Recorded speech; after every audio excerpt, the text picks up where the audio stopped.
naadigan Berbera Rivers Club sida naadiga kale dalka Jordan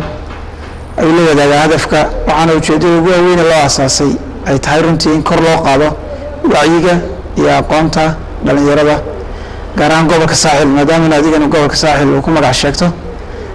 runtii si horumarkiisa ilbaxnimada biyo ay la xidhiidhay ama weli la agdego ama bad la agdego sidaasay u tahay in ilbaxnimada iyo akhriska iyo reer magaalnimada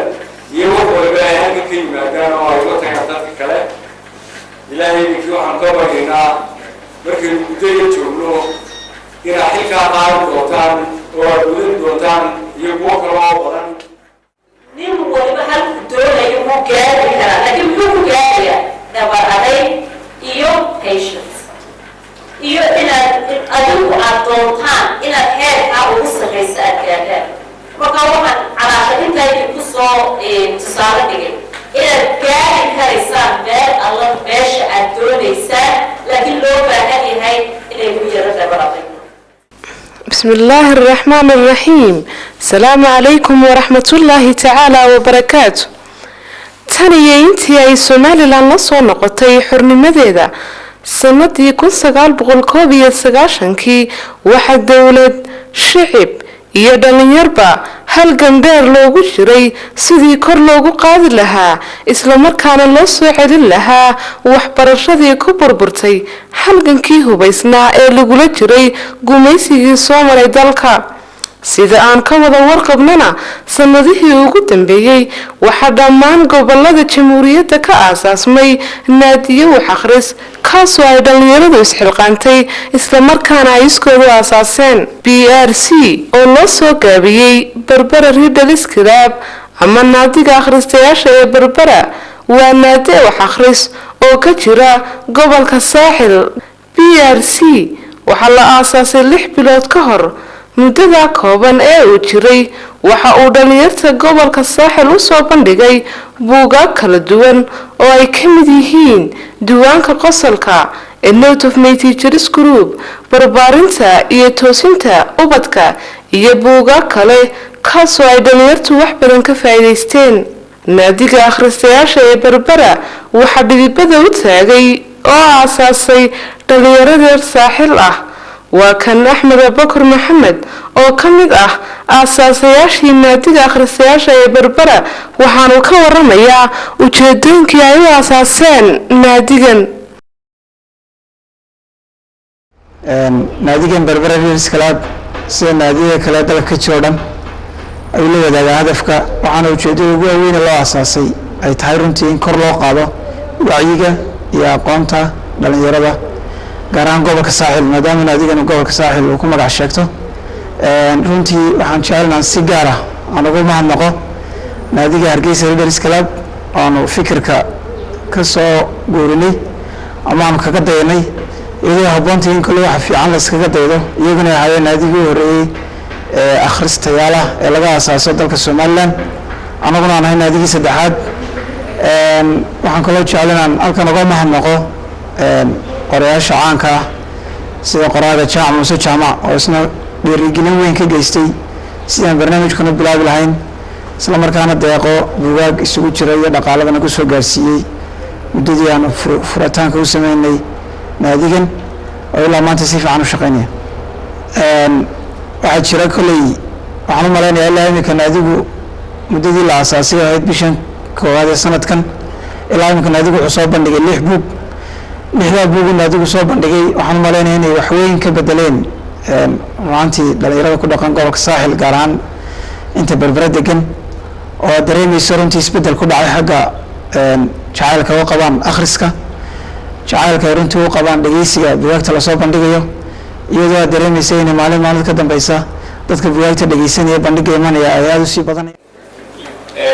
waxaan u aqoonaya dhammaan mas'uuliyiinta kala duwan ee munaasabada furitaanka Berbera Club laga soo qeybgashay oo ugu horeeyay sida waxaan sheegay mujaahidiinta dhalinyarada oo runtii aan ka waqti ka ayno runtii aan ka cadeynayno gooya ayaa meel kastoo aan joogno lixda gobol ee Soomaaliland ay gobolkayga taagan yihiin marka aad iyo aad u mahadnaqayaa Faadmo iyo boodada وعكرون معطية مرشاة كلية وكلية محاول إبراهيم حسون بشن مناسبة يضرب تكلياشة ديبر بران runtii kulamada nooca oo kale ah ujeeddada ka dambaysa waxa weeyaan in laga leeyahay in dadkeena la baro waa akhriska iyo qoraalka si loo dhiirigeliyo aqoonta si ay u helo ummad wanaagsan iyo jiil wanaagsan oo caafimaad qaba oo qaladka iyo buugga u taliyo oo maskaxdooda ay aqoon fadhiyo oo la bedelo maxaa qaday afishaanimada iyo aqoon la'aanta iyo qaabka marka ujeeddada ka dambaysa waxa weeye guud ahaan in la soo saaro jiil dhalinyaro ah oo aqoon-yahana ah ujeeddadu waa intaa waxaa kaloo muhiima inay dhalinyaradu yeelato han iyo creativity ama wax abuurnimo inaynu la nimaadno fikrado cusub oo wanaagsan oo ummadda iyo dalkeen marka waahu maxaa qaaday soo kordhinaya waxaan rabaa inaan halkan saan loo heshiiyo dhammaan dhalinyar wadada keliya ee isbedel ay ku samayn karnaa inaynu la saaxiibno minka inaynu wax akrino waxaa nabigu alayhi salaatu wasalaam ka bilaabay isbedelka waxaa ummadaha maanta horumaray ay ka bilaabeen isbedelka waxaa aynu keliya ay maanta inaynu soo karno isbedelka waxaan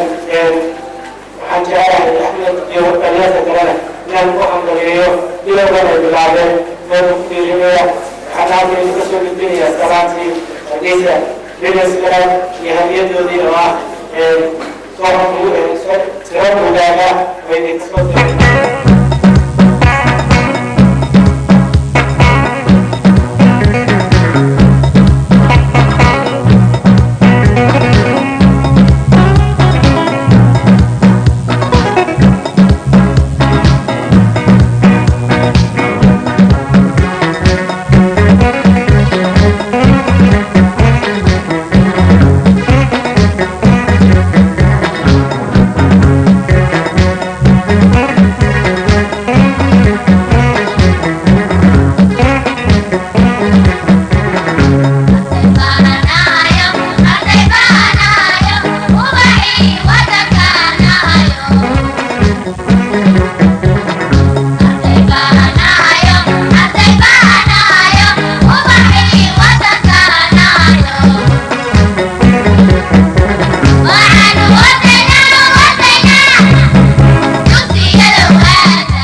iyadoo ay dad dhalinyaro u badan oo gobolka saaxil khaasatan degmada berbera ay ka soo qayb galeen ujeedadeeda koowaadna ahayd inaan dhiirigelin wax akhrinta iyo inay dhalinyartu markaa ka faa'iideysto markaa akhriska marka waxaan is leeyahay wax fara badan iyo kastoo naan qaban haddana wax waad qabatay insha allah waa run waa magaalo xeebeed laakiin haddana waxay markaan soo bandhigayna buug oo kale waxaan sameynaa ogeysiis dadka qaar kuwa aan ogeysiiska arki karayn invitationaan ugeynaa si aad oo heer sara ayaan u qabanqaabina marka runtii dad fara badan oo dhalinyaro u badan dad madaxina ku jirta markaa wayna soo ajiibaan way imaataan maadaama haddii dee waxaanu iska nahay dad inta fara badan magaaladii lala qabsado markaanu cid wax ugu yeedhina waxay ogaanayaan in ciddaa waxaanu yeedhina inay yihiin wax wanaagsan marka runtii aad bay uga soo qayb galaan dhalinyarta joogta weliba khaasatan kuwa dugsiga dhigta iyo kuwa jaamacadda badda dhigtaba bugaagtan horta aan bishii mar baan soo bandhignaa bil kasta waxaan soo bandhignaa dabayaaqadeeda oo ku beeganta inta ugu badan 9-labaatanka iyo 7-labaatanka bugaagtan inta fara badan waxaan ku saleynaa un bishaas wixii taagan ee markaa xiisa leh ay dadkuna markaa jeclaysan karayaan in buugga markaa looga dhigo markaa anagoo magaaladiina eegayna markaa magaaladii berbereyaan iyo dhalinyartii aan buugga usoo bandhiganinta si fiican horta markii ugu horeysay kanisees unboonu ahaa inaanu naadiha wax akhris noqono laakiin dee akhriska marka lagu guda jira in badan tallaabaa la qaadaayo dee inaad buug qabtid baa ku xigta marka insha allah waan rajeynaa markaa in qorayaalna se imika dad wax akhriyaa nooga soo baxeen qoraalayaalna inayna markaa nooga soo baxeen waan rajeynaa waxaan ugu horeyn u mahadnaqi lahaa markaa jaamac muuse jaamac oo ah markaa shaksiyad in fara badan anaga DRC ahaana la shaqeeya markaa talooyin fara badanna noo soo jeediya markaa si gaarana noola soo xidhiidha markaa noonu mahadnaqi lahaa sidoo kale waxaan u mahadnaqi lahaa markaa naadiga akhriska ee gobolkan Hargeysa oo iyaguna markaa bilowgii saaska nala dhigay markaa sidoo kale waxaan u mahadnaqi lahaa Boobo Yuusuf Ducaale